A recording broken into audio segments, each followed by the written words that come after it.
चोर आणि कुत्रा, मुकुंद तळवलकर यांची ही चित्रकथा आहे.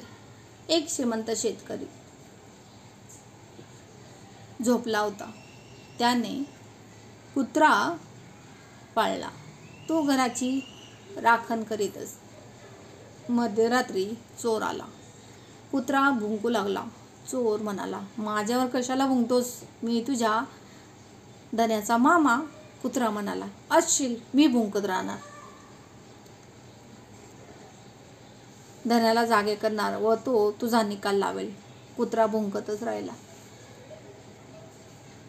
चोराने खिशातून भाकरी काढून कुत्र्याच्या पुढे धरली. कुत्रा म्हणाला, मला लाच देतोस? धन्याचे मामा खूप आहेत, ते कोणी मला लाच देत नाहीत. मग त्याने त्याच्या पायाचा लचका तोडला. चोर ओरडू लागला. मालक जागा झाला. त्याने चोराला नीट बांधून फौजदाराच्या हवाली केले. तात्पर्य काय? लाच दिसते तिथे खोटेपण असते. त्याच्यामुळे कुणी चॉकलेट देत असेल तर घ्यायचे नसते. थँक्यू.